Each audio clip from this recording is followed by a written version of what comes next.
Kamusta, Leo? Welcome to Like a Tarot. Gamit ang angel number mo at saka mystical cards, alamin natin kung ano ang energy or message para sa mga Leo. Mamaya, aalamin natin kung ano yung feelings mo, feelings ng person mo at saka ang relationship nyo. Sa huli, meron ding additional card at saka charms para sa iba pang detalye.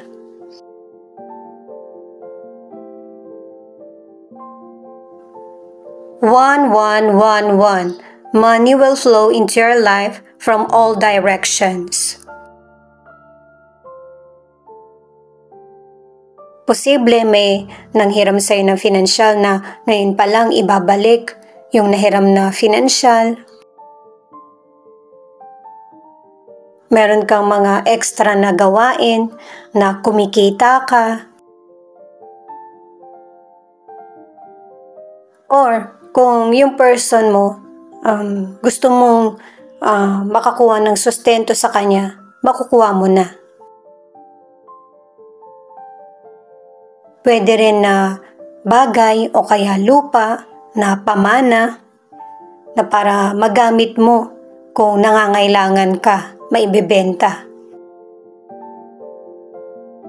Ito naman yung message ng mystical cards para sa mga Leo. Dalawang cards yung kakailanganin natin. Katulad ng nabanggit ko kanina, pwedeng makakuha ka ng financial or tulong mula sa magulang nung baby na inaalagaan mo or sa person mo. Pero gagawin mo ito sa legal na paraan na para makaiwas sa misunderstanding or pagtatalo. Mukhang nagkainitan na kasi, kaya ito yung nagiging action mo. At saka meron ding person na magbabalik na para gampanan na kung ano man yung mga panahon na hindi niya nagampanan sa mga anak or anak niya.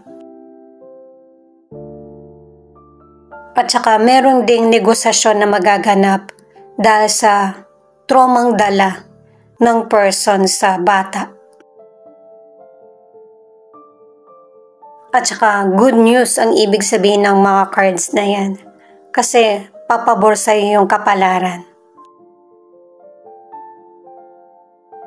Para sa mga bagong viewers, ang reading na ito ay timeless reading, general reading at guide po lamang kaya hindi po magre-resonate sa lahat. Kunin mo lang yung akma sa sitwasyon mo at kung kailan mo ito napanood, yon ang start ng 1 week reading para sa'yo. Ikaw na bahala magpalit kung si person mo ito o ikaw.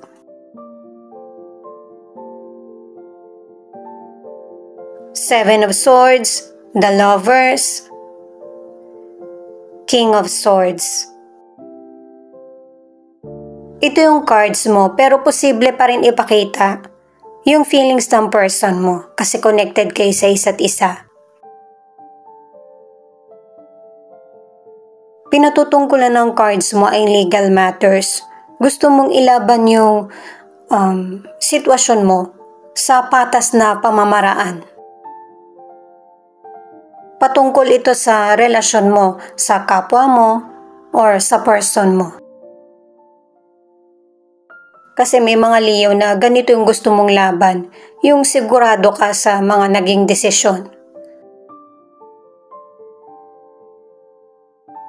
Sa career o negosyo, may mga Leo na masyado kang open sa naiisip mo, sa mga idea, at malaki yung posibilidad na nakawin ito. Close pa sa iyo yung person, pwedeng katrabaho mo, kaibigan mo, or person mo. Meron kasing ilang Leo na magkasama kayo sa trabaho or negosyo ng person mo.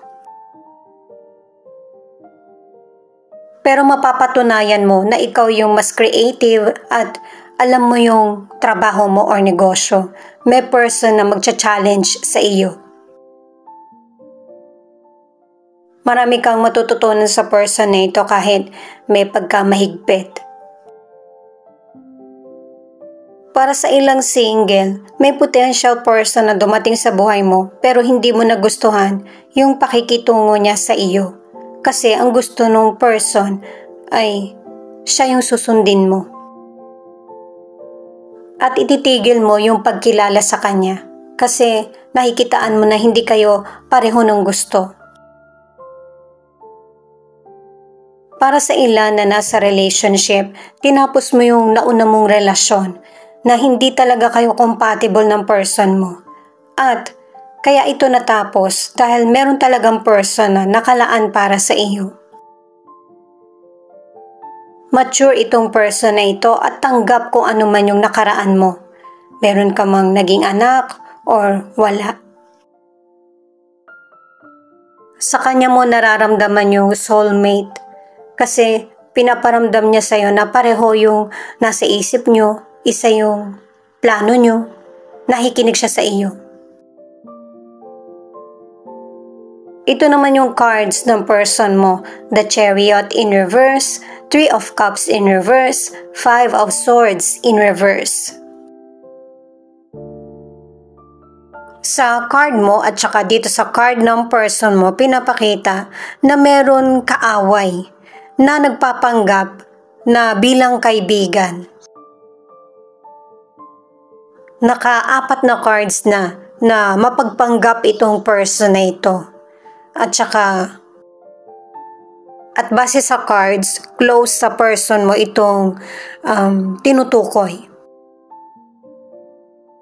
Pero syempre guys, anuman ang estado ng relasyon mo, single ka man or nasa relationship, matatapos kung anuman yung problemang pinagdaraanan mo. Itong problema na kinakaharap ng person mo ay seryoso. Meron din kasing isang sitwasyon na pinapakita na ang ilan sa inyo, merong person na naaksidente. Ngayon, kailangan mong bayaran yung danyos. May posibilidad na makulong pa. Kaya kung maaari, kung may kotse ka or anumang sasakyan, mag-ingat. Huwag masyadong mabilis yung pagpapatakbo mo. Or maging aware sa paligid kahit wala ka mang sasakyan. Sa financial, ang advice ng 3 cards na ito ay mag-ingat sa paggastos at saka naka-2 cards na rin na mag-ingat sa manluloko sa financial. At kung may problema ka man sa financial, unti-unti mo itong masusolusyonan. Para sa ilang single, pinag-iingat ka ng mga cards na huwag kang magmadali kapag merong person na nagkakagusto sa iyo. Kilalanin mo siyang maigi.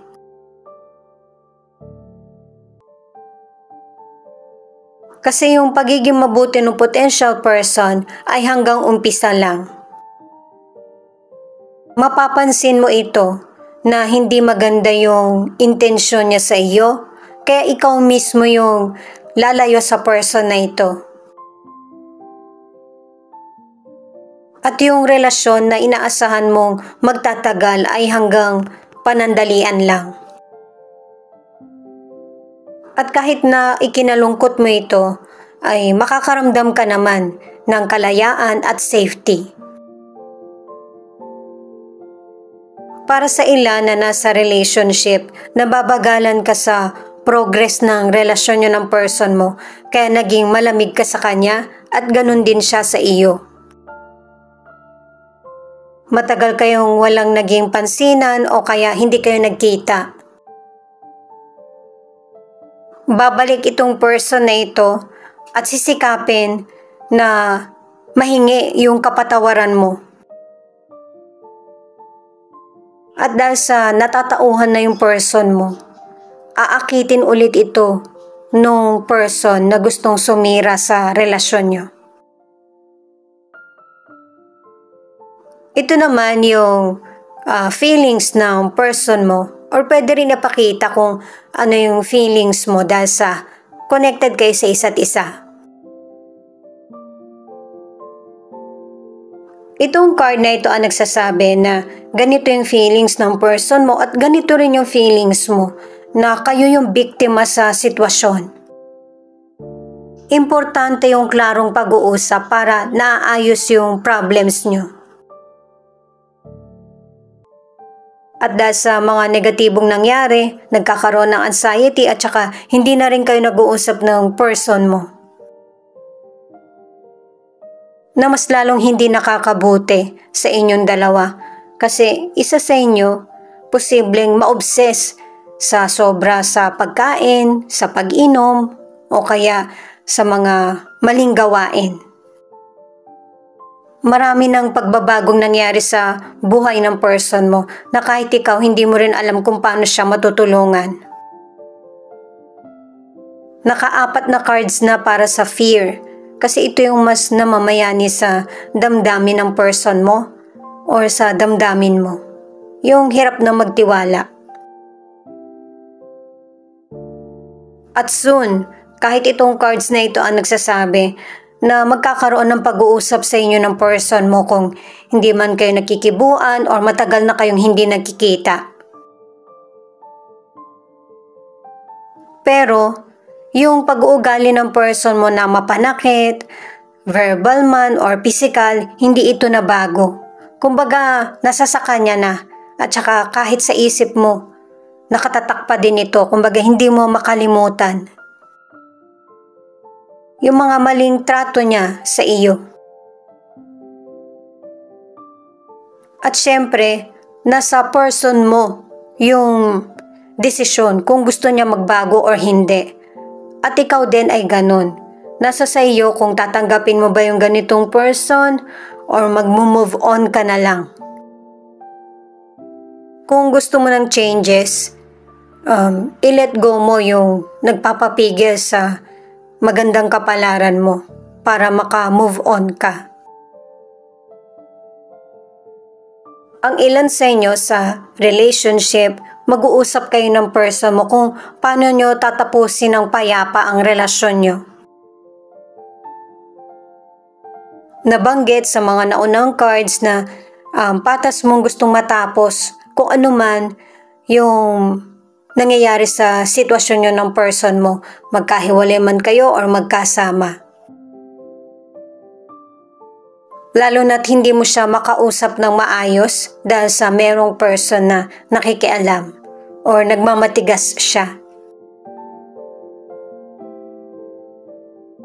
10 of Cups, 9 of Cups in reverse, the Devil in reverse. Itong cards mo sa relasyon, sa kapwa mo or maybe sa person mo o kaya family ay magiging happy. May contentment. Pero ile-let go mo yung alam mong hindi nakakabuti sa buhay mo. Kaya hindi nakakabuti kasi yung mga plano nyo sa simula pa lang ay hindi natupad. Inaalis mo na yung connection mo sa person na alam mong gulo ang dala sa buhay mo. Nandun yung forgiveness pero hindi ito agad-agad. Mas magfo-focus ka sa buhay mo.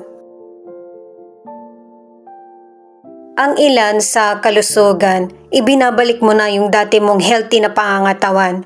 Lalo na't ang ilan sa inyo, naapektuhan ka ng sobra sa nangyaring sitwasyon sa buhay mo. Ang ilan sa inyo namayat ka or nawalan ka ng gana na kumain. Kung meron ka mang addiction, unti-unti mo na itong iniiwasan. At ang iba naman na nagkaroon ng illness ay unti-unti nang nagkakaroon ng recovery. Para sa ilang single, naka-4 na cards ka na kilalanin mong maigi yung potential person kasi meron siyang hindi magandang behavior. pwedeng abusuhin yung pagtitiwala mo at saka hindi siya pwedeng pagkatiwalaan. At kapag itong potential person ang nakarelasyon mo, hindi agad-agad bibitaw sa iyo. May hirapan kang kumalas sa kanya. Knight of Cups. Para mas lalo kang kumalma at saka makamit mo yung hustisya or tagumpay sa buhay mo, makinig ka rin sa opinyon ng mga taong concerned sa iyo. Para makilala mo yung taong higit na makakatulong sa mga problema or sitwasyon na pinagdaraanan mo. At tama yung mga aksyon na ginagawa mo sa taong nagbibigay sa iyo ng heartache. Para pareho niyong makamit yung nararapat na hustisya. Sa mga nasa relationship, ang ilan sa inyo, pinagbigyan mo yung person mo. Pero tingin mo, hindi nyo na talaga maiaayos pa yung relasyon nyo. Dahil sa nahihirapan kang makalimutan yung nagawa ng person mo sa iyo. Nakadalawang cards ka na tingin mo, mahihirapan ka nang ayusin ang relasyon nyo ng person mo. Tulad ng dati. Ito yung ilan sa 12 zodiac sign na nangunguna sa reading na ito. Libra, Aries, Aquarius, Cancer, Taurus. Ang ilan sa inyo sa relasyon, maaga mong na-realize yung halaga mo, kaya ikaw na mismo yung nagtapos ng relasyon nyo. Wala nang second chance. Pero may iba nagbigay pa. Kasi inaasahan mong merong pagbabago. Pero ikaw na mismo yung magbabago. Magkakaroon ka na ng desisyon para sa sarili mo ng tama. Ito naman yung mga letra na posibleng andito yung letra ng pangalan ng person mo or letra ng pangalan mo. Thank you sa mga nag-like, share, comment, and subscribe. Ingat po kayo palagi saan man kayo naroon. M, G, I, T, W, K, Y, D, A, V, O, U.